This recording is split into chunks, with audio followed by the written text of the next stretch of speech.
Hey tout le monde, Alicia, hey, I've been here. Welcome to the WhatsApp. Ok, votre rendez-vous du lundi au vendredi à 20h sur toutes les plateformes de streaming et sur YouTube. Votre rendez-vous hip-hop féminin, actualité, news, gossip et bien plus. C'est parti pour un nouvel épisode du WhatsApp.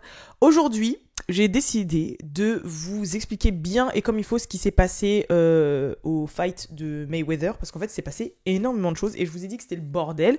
Je vous ai vaguement raconté l'embrouille qu'il y a eu par rapport à Jocelyn, mais en fait, il y a pas mal de choses qui sont passées et aussi il y a du nouveau par rapport à Jocelyn, donc je vais vous expliquer ce qui s'est passé. Il y a des news musicales, bien évidemment, d'autres petits sujets, on va parler Britney Spears, on va parler Janet Jackson, on va parler pas mal de choses, Cardi B et tout, donc restez branchés mes gens. Mais avant tout, comme d'hab, même si ça fait un moment que je vous l'ai pas dit, forcément, le WhatsApp vous est présenté par Rare Bootleg, si vous voulez des t-shirts aux effigies de vos personnalités préférées. En plus, ils ont sorti le t-shirt qu'avait Kim Kardashian, là, le Starting Five, qu'elle a porté avec Kendall. Vous savez, Kendall, elle est sortie avec plusieurs joueurs de NBA et du coup, ça faisait un Starting Five, genre équipe de basket et tout, etc. Voilà, donc si vous le voulez, le fameux t-shirt de Kim Kardashian, il est disponible sur Rare Moonlight. Et bien sûr aussi Good Time Show, mon show quotidien avec Balou, du lundi au vendredi à 7h du matin, qui est disponible, mais vous pouvez le regarder à n'importe quel moment de la journée.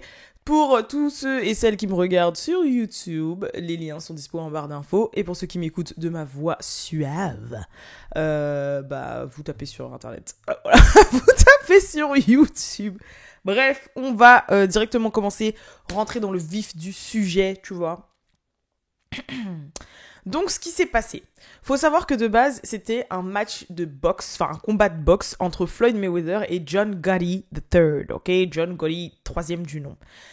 Floyd Mayweather, je vais pas vous dire qui c'est, vous savez très bien, un champion de tout ce que vous pouvez imaginer de boxe, ok? On va couper là, les petits bouts de WhatsApp là, c'est quoi ça?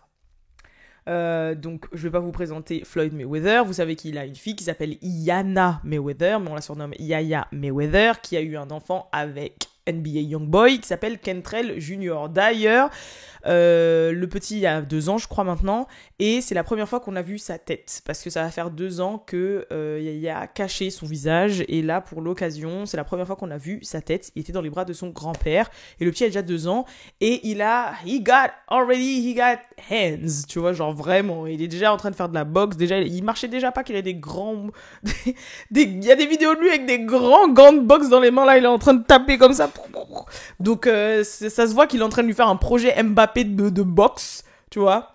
Mais moi je m'attendais à ce qu'il ressemble de ouf à NBA Youngboy. Et en fait, quand j'ai vu sa tête, je trouvais qu'il a la même tête que sa mère, en fait. Et sa mère a la même tête que son père, donc il ressemble à son grand-père. Voilà, techniquement. Bon, on voit que c'est le fils d'NBA Youngboy, il a le même grand front, là. Mais, non, mais en fait, ouais, il ressemble aux deux, mais je vois plus de Yaya Mayweather en lui. Ouais, je vois plus ça. Mais donc voilà, c'était la première fois qu'on le voyait, donc de toute façon, on vous l'a partagé aussi sur WhatsApp Girl. Donc suivez le Instagram. Et John Gotti, du coup, c'est le fils ou le petit-fils, je crois, du parrain de la mafia italienne, je crois. Je crois que c'est ça, hein. Bon bref, en tout cas, il fait partie de la mafia. Voilà. Et son grand-père, ou son père, je crois, je sais plus. Bref, c'est le parrain d'une mafia, d'une bête de mafia aux États-Unis, tu vois. Genre, en mode, c'est des gens à qui on ne blague pas. Et il y avait ce match de boxe-là qui a été organisé par Zeus. Alors, déjà, moi, j'étais choquée que ça soit organisé par Zeus, parce que, en fait, ça veut dire que Zeus a l'argent. Vraiment, parce que là, ces gens-là, ils prennent des bails de genre 60 millions, 100 millions, un combat en fait. Tu vois ce que je veux dire ou pas? Et là, qu'ils aient fait tout un événement comme ça, que tout le monde ait pris son argent, qu'il y ait autant de personnalités, qu'il y ait autant de moyens, etc. Après, c'était retransmis en live sur Zeus Network, bien évidemment. Je me disais, mais who the fuck is Zeus en fait? Ok, je sais qu'il y a Lionel Plummer ou je sais pas quoi là, c'est le CEO qu'on voit tout le temps.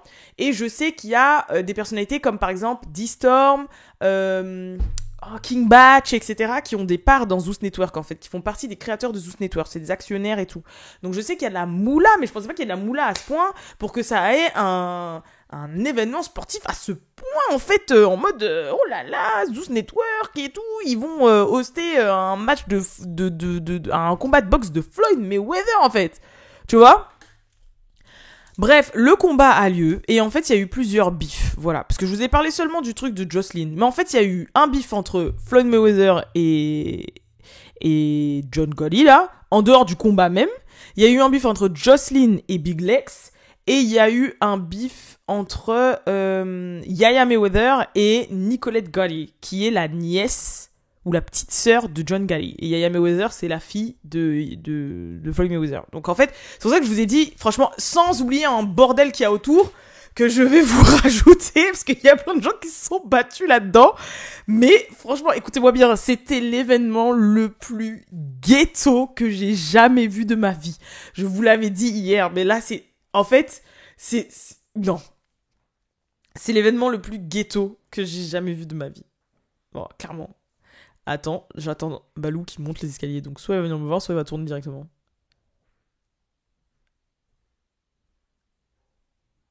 Bon, il est parti. Et en fait, du coup, le bif, ce qui s'est passé, c'est que le combat a eu lieu, le premier bif, entre Floyd Mayweather et John Gotti, c'est qu'en fait, le combat, il a lieu, etc., etc., et à un moment, ça commence un petit peu à se friter. Donc, il y a l'arbitre qui veut les... Comment ça s'appelle là, quand tu veux séparer les gens, voilà, il veut les séparer, il dit ouais, stop, stop, stop. Normalement, dans un combat de boxe, ou dans des combats, de toute façon, tout court, de combat de sport, là, et bah, en fait, quand l'arbitre, il dit stop, c'est stop. Parce que ça peut aller vite, ça peut aller très vite. Sauf que en fait, quand l'arbitre il a dit stop, et bah le gars là de la mafia là, je sais pas quoi là, John Gotti là, il a pas dit stop en fait. Il a voulu continuer à frapper sur Floyd Mayweather. Donc c'est devenu personnel. À partir de ce moment-là, genre le combat, il n'était plus professionnel, c'était plus dans les règles de l'art, etc. Non, c'est devenu en mode là on se tape, gars. Là on se tape, là on en embrouille, là on se tape. Qu'est-ce qui s'est passé du coup? Toute l'équipe de Floyd Mayweather est montée sur le ring, genre toute la team. Ils avaient tous des t-shirts TMT qui est le crew, qui est la team de Floyd Mayweather. Ils sont tous montés, que des gorilles, 40 gorilles, ils sont montés sur le ring pour aller monter en l'air. John Gotti, mais John Gotti, il a sa team aussi, et puis lui, c'est le mec de la mafia. C'est monté sur le ring, et là, ça commence à faire des embrouilles et tout. Et c'était le bordel. Le ring était rempli de gens, etc. Moi, j'ai regardé plusieurs fois la vidéo et j'ai vu que Floyd Mayweather, du coup, ils l'ont vite écarté. Parce que le mec, c'est money man, en fait. Il coûte trop d'argent. En plus, il est tout petit. Même si il a les coups de poing, il est super rapide et tout. Il peut se défendre. Là, il y avait 40 gorilles de tailles différentes sur le truc, tu vois. Ils l'ont vite poussé et l'autre, il est... Mayweather's gonna take care of it. Okay, hold. Yeah, they roughhousing now. They roughhousing. Well, that's what they told the corner guy. The guy in the corner. That's it. Oh, they can't stop. That's it. They can't stop. They can't stop up you. That's it.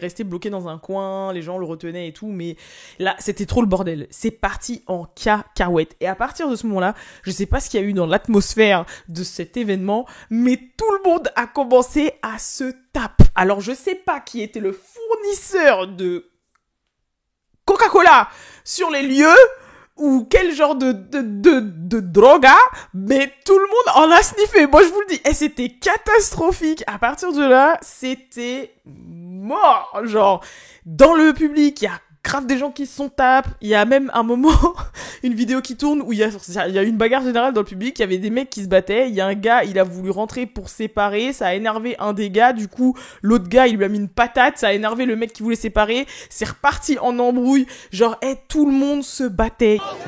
Oh my God.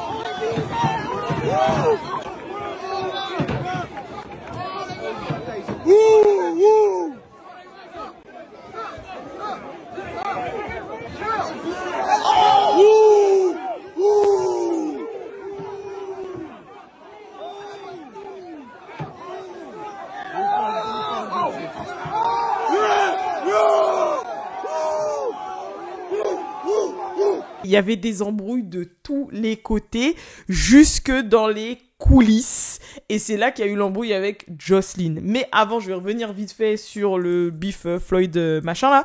Parce que justement, ce beef là, il y a eu des représailles. Bon, quand je vous dis tout le monde s'est monté, tout le monde était dedans, même le DJ de Mayweather, Crary, il est descendu de son booth là, de son truc, et il a commencé à vouloir insulter le gars quand il est passé, il voulait sauter la barrière pour aller le frapper, et c'était n'importe quoi. Et forcément, c'est devenu personnel en fait. Donc j'espère que ça va pas partir trop loin non plus, hein, parce que c'est quand même un petit peu, voilà, des gens dangereux, tout ça, qui sont connectés là-dedans. Mais ensuite, par la suite, sur Instagram, il y a alors je sais pas si c'est sa nièce, je sais pas si c'est sa petite sœur. Laissez-moi dire. En tout cas, c'est une meuf qui est liée et qui n'avait rien à voir. La meuf, elle est même pas sur le ring, en fait. Je comprends pas c'est quoi son délire. Ouais, c'est sa sœur. Voilà, c'est sa petite sœur. Qu'est-ce qu'elle a fait, en fait? Elle a fait une Insta Story où elle a menacé la fille de Floyd Mayweather. Et elle a pas menacé un petit peu, en fait, hein, vraiment. Je vais vous dire ce qu'elle a dit. Elle a dit: Floyd Mayweather, ta fille s'est fait run through, c'est-à-dire s'est fait passer dessus en fait, t'as capté? S'est fait passer dessus par un animal qui a 12 différentes baby mamas. Ton petit cirque d'animaux, vous êtes tous des animaux du zoo. Je jure sur la tête de mes enfants que je vais m'en prendre à ta fille. Même si ça me prend 2 ans, 3 ans, à partir de maintenant, j'arrive salopia. Voilà. Donc, elle a commencé à dire ça directement en Insta Story. Alors franchement, je comprends pas le délire en fait. Genre, c'est ton grand frère avec un homme et c'est 2 mecs qui se tapent à la boxe. Pourquoi tu commences à ramener les histoires sur Instagram alors que t'es là, t'es la petite sœur, t'es une mère de famille et tu veux t'en prendre à la fille du gars en fait? Genre, c'est quoi le délire? En plus, c'est ridicule. Jusqu'à dire, ouais, si ça me prend 2 ou 3 ans, c'est-à-dire que t'as conscience que la meuf est petite, qu'elle a pas ton âge, que tu t'en prends à plus petite. T'es là, tu la traites de C-U-N-T, qui veut dire salopia, etc., etc. Genre, je vois pas l'intérêt. Et de dire, ouais, en plus, il y a plein de gens qui ont dit que c'était un petit peu des sous-entendus racistes, sa story, parce qu'elle arrêtait pas de dire, ouais, animal, zoo animal, enfin voilà, animaux du zoo, pack de zoo, cirque, etc., etc., pour ne pas dire singe, quoi. Et en gros, que t'en veuilles, parce que vas-y, de toute façon t'es dans la team de ton frère et que c'est ton frère qui a commencé en fait. Mais après je pense que ton frère il a pas voulu frapper Floyd Mayweather pour rien. Peut-être que Floyd il a dit un truc qu'il fallait pas et qu'il y a un problème, tu vois.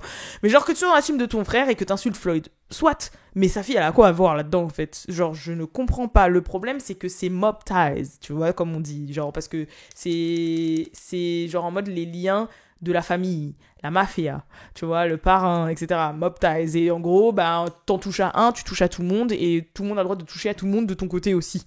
Et du coup, bah, voilà. Moi, c'est pour ça que j'espère que ça va pas aller loin, parce que Dieu seul sait que Floyd aime sa fille, Dieu seul sait que Floyd aime son petit-fils, et en fait, de l'autre côté, l'autre, voilà quoi, si ça commence à menacer, etc., etc., ça va pas le faire du tout. Bon, Yaya, elle s'est pas forcément exprimée, mais par contre, il y a la tante de Yaya, donc la sœur de Floyd, je pense, je suppose, ou je sais pas si c'est la tante ou la cousine, qui a fait une Insta Story pareil, et qui a commencé à dire touche un seul cheveu, touche-lui un seul cheveu, tu vas voir, en fait. Là, t'es là, tu parles de 2-3 ans, moi, c'est tout de suite. Envoie une adresse, je descends, et je te machin. Donc là, ça commence vraiment à partir en cacahuète. Donc j'espère que ça va pas y avoir de drame, j'espère qu'il va pas y avoir de mort, j'espère que ça va pas partir trop loin, mais en tout cas, Zeus Network, voilà quoi. Oh, franchement, c'est comme a dit Kiki Palmer, déjà comme je vous l'ai dit dans le What's Up Pod hier, c'est vraiment un vice, un péché mignon, voilà c'est ça. Genre récemment, Kiki Palmer elle a donné une interview avec Terrell, et genre justement, on lui a dit ouais c'est quoi ton péché mignon, ton secret? Elle a dit ton guilty pleasure, tu vois. Et elle a dit Zeus Network. Elle a dit c'est Zeus Network. Et même le gars qui l'a interviewé, il a dit ah j'avoue, non. Elle a dit non, franchement je suis désolée, mais Zeus, je regarde tout. Elle regarde tout, hein. Elle a dit je regarde tout. C'est addictif. C'est tellement bad, mais c'est addictif et tout. Genre, elle dit, je sais que ça véhicule pas les meilleures valeurs du monde, tu vois, mais c'est trop. Et c'est exactement ça. Et donc, quand j'ai vu que ma girl, Kiki Palmer, elle avait dit ça, je me suis dit, non, c'est bon.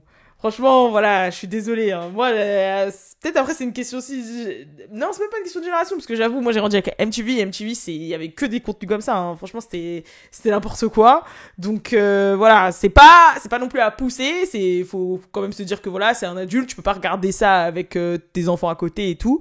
Mais c'est vraiment un guilty pleasure. Mais Zeus, là, je sais pas qui ils ont derrière, mais en tout cas... Voilà quoi. Mais dans les vidéos, c'est trop. Genre jusqu'à un moment, il y a une vidéo, la vidéo où il y a une bagarre dans la fosse là, où des inconnus se tapaient. T'entends les mecs qui filment, ils sont là, genre en mode, je me dis mais on est où là? Genre on est au temps des hommes de la préhistoire, on est chez Gladiateur, c'est quoi ce délire? Genre franchement j'ai l'impression d'être, je comprenais rien. J'avais l'impression d'avoir des hommes de Cro-Magnon qui étaient là, qui se tapaient les bruits, le mec qui était là à gémir en faisant limite, genre franchement j'étais là, mais what the fuck? Genre c'était tout le monde se battait. Bref, en tout cas, on va passer maintenant dans les coulisses, parce que dans les coulisses aussi c'était le bordel. À cause de qui? Jocelyn. Donc, vraiment, en rapide, parce que je vous en ai déjà parlé hier, Jocelyn, elle s'est tape de base avec Big Lex. Big Lex, c'était une des participantes à Jocelyn Cabaret de la dernière saison, la saison 3, je crois. Et ça n'allait pas entre elles, en fait. Depuis même la fin du tournage, etc., ça n'allait pas.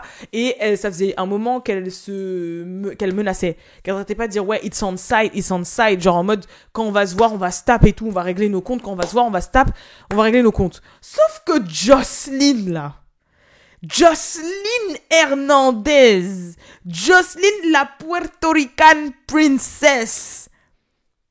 Non,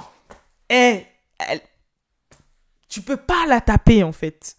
Non, franchement, sérieusement, non. La meuf, elle est buff, elle est stock, elle est grande, elle est stock, elle est musclée, elle vient de la street de Puerto Rico, t'as peur, genre. Même les gens, il y a certaines personnes qui la comparaient à un homme parce qu'elle a une mâchoire carrée, etc. Moi, je trouve c'est vrai qu'elle a des sous-airs de Rihanna, mais en dehors de ça, faut pas abuser. On sait que c'est une femme, de toute façon, elle a enfanté et tout. Mais voilà quoi, genre, elle est athlétique. Oui, ok, fausse fesse, faux sein, ce que tu veux, mais elle est athlétique en fait. Et elle, se taper, c'est sa vie. Elle vient des bas-fonds de Puerto Rico, genre, elle se tapait, c'est sa vie. Encore récemment, elle s'est tapée avec Amber Rose, là. Ça, je vous ai pas parlé de ce bif-là parce que j'étais malade, mais en fait, elle a fait une télé-réalité avec BET où c'est en mode, ils repartent à l'université, dans une université noire, une HBCU, comme ça s'appelle, et en gros, pour être diplômé. Et à un moment, il y a une scène où, en fait, justement, il parle du fait d'être noir, etc., et il y a Jocelyn, qui s'entendait déjà pas avec Amber Rose, qui lui dit que, ouais, Amber Rose n'assume pas son côté noir, parce que vous savez que Amber Rose est métisse, et qu'en gros, ouais, tu te prends pour une blanche, t'assumes pas ton côté noir, etc., parce que Jocelyn a dit, moi, même si je viens de Puerto Rico, j'ai conscience que je suis noire, en plus je connais mon histoire, blablabla. Mais c'était sur ça que reposait le débat entre Jocelyn et Amber Rose. Et parce qu'Amber Rose, elle est capverdienne blanche, enfin, sa mère est capverdienne et son père est blanc, et Jocelyn, en fait, elle vient de Puerto Rico. Afro-latina de Puerto Rico. Et donc, il y avait ce débat de mixité et tout. Résultat, ils ont commencé à se taper parce qu'elle a dit, ouais, toi, tu veux être blanche, tu veux pas, tu renies ta partie noire, etc. Donc, Amber Rose, elle s'est levée, elle a voulu taper Jocelyn. Jocelyn l'a traînée au sol. Après, ils ont dit que par rapport à au règlement de BET, ils préféraient ne pas montrer ce passage-là. Mais en tout cas, Jocelyn a été virée. Mais elle le raconte bien comme il faut dans son interview avec Dream Champ qui dure 2 heures, que j'ai regardé de A à Z, parce que moi, Jocelyn, c'est vraiment une personne que je suis depuis ses débuts dans le hip hop, et elle est très problématique, elle a énormément de soucis, elle a énormément de traumas, elle a des problèmes de drogue et tout, mais je la trouve quand même pas motivante, mais ouais, elle vient d'en bas en fait. Je sais pas si vous vous rendez compte, genre elle vient d'en bas, et elle abandonne pas ses rêves et elle va à ses objectifs, et je sais pas comment vous expliquer en fait. Il y a pas besoin forcément que tu sois une bonne personne dans les règles de l'art, on va dire, pour que tu puisses être inspirant en fait, ou que ton histoire puisse enfin tu vois, ou que ton histoire puisse pas être inspirante ou motivante ou intéressante. Voilà. Donc moi je trouve que c'est quand même inspirant ce qu'elle fait et ce qu'elle dit, surtout dans cette interview, hein. Franchement tu vois qu'elle a une confiance en elle, mais au final qu'elle a énormément de tristesse et de trauma, genre dès qu'elle parle de son passé, de son enfance à Porto Rico, elle pleure direct, sa mère elle est sous drogue, son père il est mort d'une overdose, elle est droguée, enfin tout un bordel, tu vois. Et elle est là quand même, en fait. Elle est là. Elle dit I'm Puerto Rican princess. Maintenant, elle produit son propre show. Elle fait sa thune. Elle a sa fille. Elle s'en occupe. Elle a son gars. Enfin, elle essaie de s'en sortir, tu vois. Même si elle est pas parfaite. Et du coup, là, c'est clair et net qu'on a compris qu'elle n'était pas parfaite.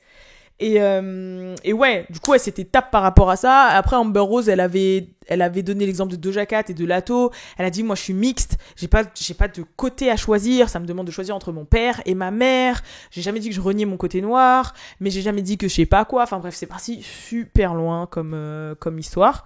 Mais elle a bousillé Amber Rose. Voilà, elle a bousillé Amber Rose. Et là, elle se retrouvait en bif encore avec Big Lex. Et quand elles se sont vues, désolé pour le grand écart, mais on s'en fout, c'est un podcast. Et en fait, quand elles se sont vues, bah vas-y, c'est parti, c'était on-site. Et elles se sont tapes comme never. Et franchement, les gens étaient en panique. Et bah Jocelyn, elle a déglingué Big Lex en fait. Mais vraiment, genre, elle a vraiment déglingué. Hein. À un moment, on lui a fait une clé de bras comme ça, enfin une clé là autour du cou. Et il y avait quelqu'un qui dit...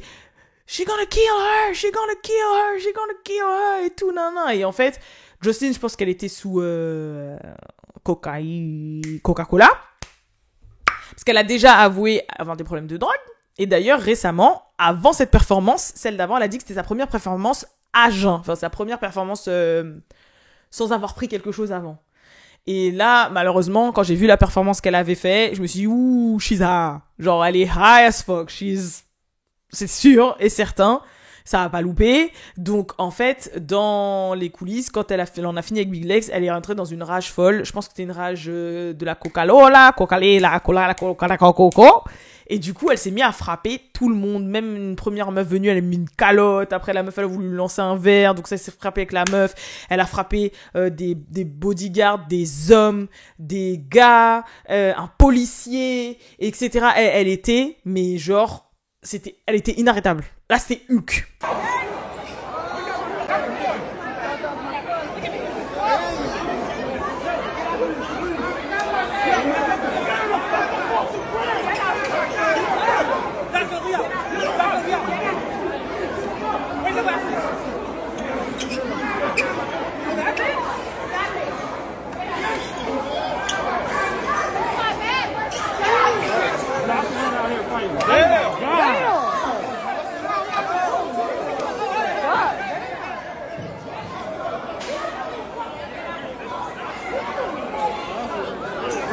Back up. Hey yo.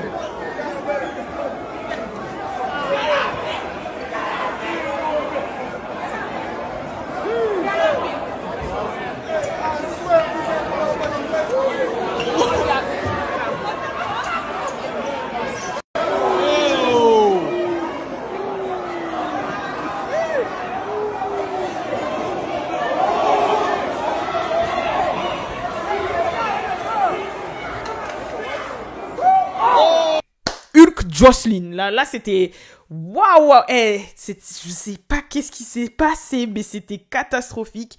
Résultat, elle s'est fait arrêter, hein, le mugshot à la pluie, et bah elle a 4 chefs d'inculpation contre elle, donc voilà. Je pense qu'ils ont payé la caution qu'elle est sortie. Mais du coup, bah voilà, maintenant c'est le tribunal qui l'attend en fait, hein. C'est tout ce que j'ai à dire. C'est le tribunal qui l'attend là, Jocelyn, malheureusement. Parce que là, c'est trop... Après, ouais, elle a des problèmes de drogue. Qu'est-ce que vous voulez que qu'on fasse? Tu vois ce que je veux dire? Faut qu'elle fasse de la désintox, faut qu'elle fasse quelque chose. Mais en tout cas, Zeus, là, c'était trop. Et bien sûr, il y avait Blueface et Christian. Je vous en ai déjà parlé. Sur scène, ils sont pas calculés. C'est limite, ils faisaient comme ça pour pas se toucher, etc. Et après, il y avait l'after.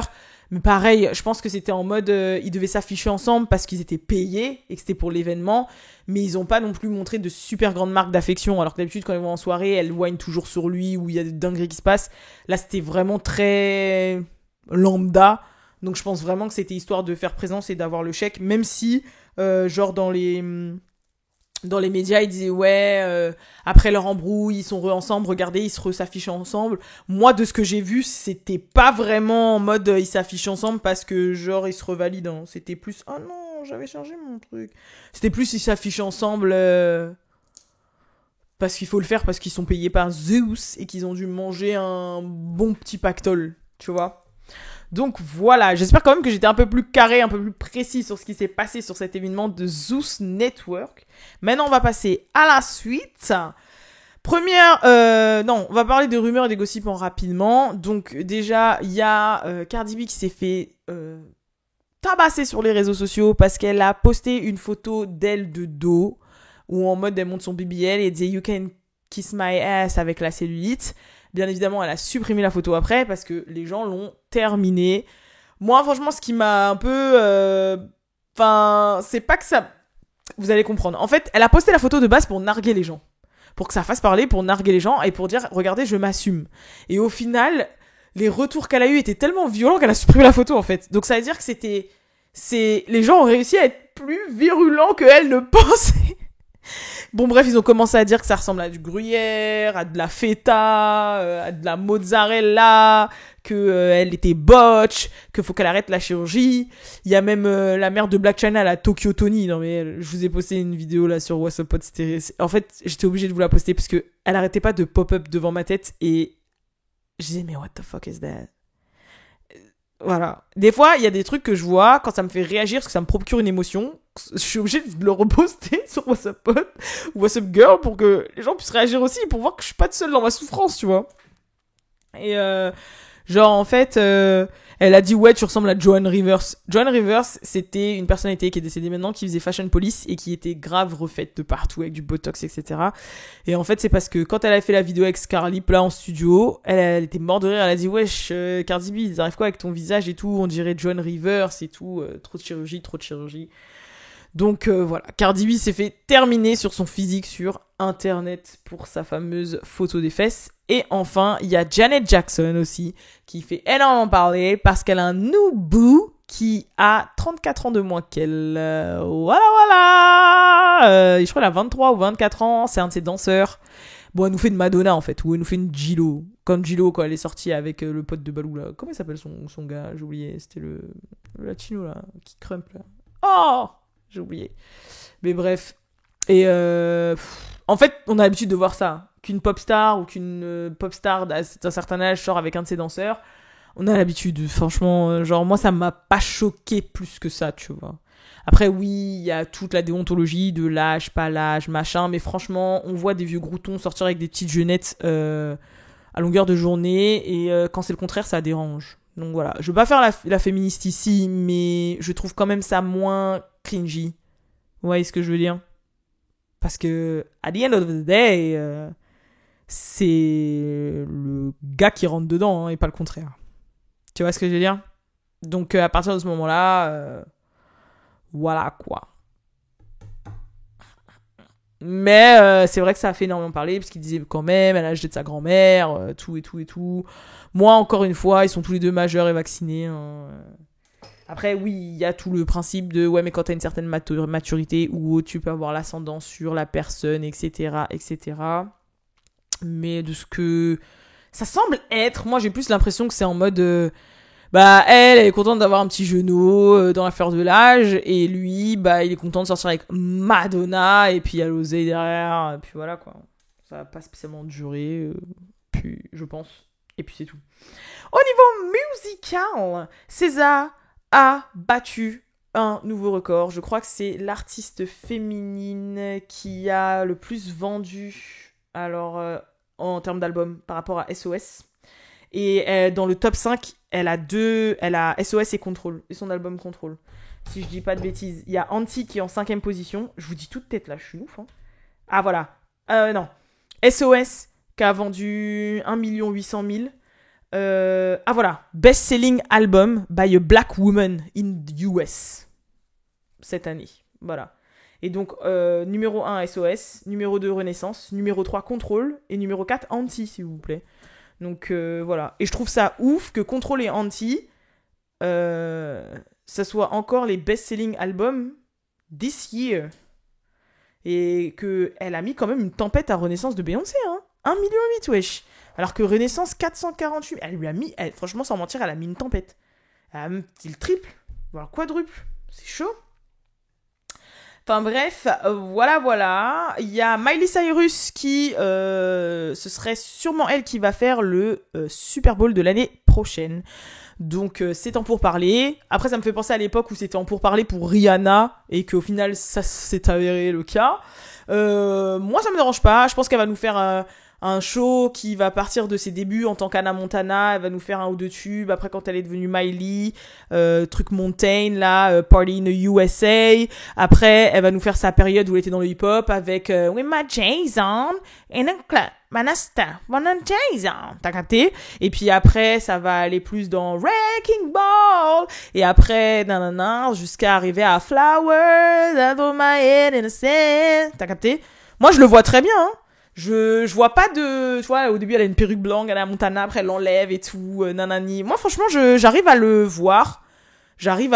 Pourquoi pas faire monter son père sur scène un moment pour qu'il fasse Old Town Road avec Lil Nas X par exemple. Enfin j'arrive à capter le show. Moi j'arrive à le voir, tu vois. Ça va être un show un petit peu comme Katy Perry l'avait fait à l'ancienne. J'arrive à le... Moi ça me choquerait pas. Je pense que Miley... C'est un petit peu une enfant de l'Amérique, tu vois, au même titre que Britney Spears l'était, ou l'est toujours, même si, d'ailleurs, on va parler vite fait d'elle. Et moi, j'arrive à le voir. Je sais pas vous, mais moi, perso, non, j'arrive. D'ailleurs, en parlant de Britney Spears, c'est ça que je voulais vous dire, il y a son ex-mari, le père de ses fils, là, Kevin Federline, qui a dit qu'il avait peur pour elle parce que, pour lui, elle était sous meth. Et que elle risque sa vie et qu'elle allait bientôt mourir. Voilà, donc ça a fait débat, ça a fait parler, y a plein de gens qui ont dit oh là là, je pense qu'ils sont en train de nous préparer psychologiquement via les médias à la tuer voilà, en mode elle va, parce que Kevin il a dit ouais elle va finir comme Amy Winehouse. Bon, Amy Winehouse c'était mort d'un coma éthylique, mais genre voilà quoi, morte, excuse-moi, d'un coma éthylique. Mais c'est vrai que après quand il est dit ça, d'ailleurs, elle a ressorti une vidéo aujourd'hui où elle twirl et elle se frappe les fesses jusqu'à ce qu'elle soit rouge, là. Quand j'ai regardé, en fait, jusqu'à maintenant, je trouvais qu'elle avait quelque chose qui avait changé sur son visage. Ok, hormis la vieillesse, je suis d'accord. Il y a un truc, mais hormis la vieillesse. Et encore, je trouve qu'elle est pas tant marquée que ça en termes de vieillesse. Quand je regardais sa tête sur son Insta, je trouvais qu'il y avait quelque chose qui avait changé. Mais je savais pas quoi. Et j'avais compris qu'il y avait quelque chose qui avait changé, par exemple, au niveau des dents. Genre, avant, elle avait des dents graves blanches, serrées, normales. Là, ses dents, on dirait, il y a du noir entre chaque dent, qu'elles sont affinées. Enfin, il y a un truc qui va pas. Et bien évidemment, bon, toujours son make-up avec son noir autour des yeux et tout. Bon, ça, c'est très Britney, etc. Mais qu'il y avait un truc qui allait pas. Et je vous jure qu'en fait, après, quand j'ai vu ce qu'il avait dit et que j'ai regardé sa tête, je me suis dit, mais c'est vrai qu'elle a une tête de drogué. Genre, les têtes des gens qui prennent du crack. Genre, ça fait cet effet-là... Quand ça commence à marquer vraiment les gens, ça fait ça aux dents, ça commence à vendre cette aura-là, tu vois, cette aura du crack. Quand je dis crack, parce que c'est de la meth qui parle, pas du crack, et je suppose que Britney est assez riche pour ne pas prendre du crack. Mais vous voyez ce que je veux dire ou pas ? Donc il a peut-être pas tort le frérot, et puis il dit que ça fait mal au cœur pour ses fils, ça fait mal au cœur pour plein de choses comme ça. Moi c'est vrai que ça me fait mal au cœur quand même, hein, parce que là récemment en fait je regardais des throwbacks et tout d'Howard, de mes moments d'enfance et tout, et Britney bah elle en est sur beaucoup, et quand tu regardes comme elle était tu te dis ah ouais ça se voit que elle était healthy quand même quoi. Bon, elle était malheureuse, par contre, ça c'est sûr. Mais tu sens que y a un truc qui va pas quand même. Avec ses fonds verts et tout, là, sur lequel elle danse. Enfin, bref. Voilà. Et je vais terminer enfin ce WhatsApp Pod sur un sujet qui m'a touchée, parce que je vous cache pas que j'en ai même pleuré. C'est l'enterrement de Jackie Yo. Voilà, parce que c'est ce qui a marqué quand même ce week-end-là. Il avait été retranscrit en live sur la chaîne de l'église à Atlanta dans laquelle elle s'est mise en terre, enfin où il y a eu sa cérémonie. Bon, ça a énormément fait parler. En plus, c'était une cérémonie à cercueil ouvert, donc c'était très dur. Et puis il y avait voilà quoi. Ça a fait polémique pour plein de choses parce qu'il y a des gens qui disaient ouais, DC n'avait pas l'air très triste et tout. Bon, ça je vais passer les détails parce que Franchement, voilà. Mais par contre, il y a eu un gros truc que là, je suis obligée de vous parler. C'est Azealia Banks qui a dépassé les bornes pour moi.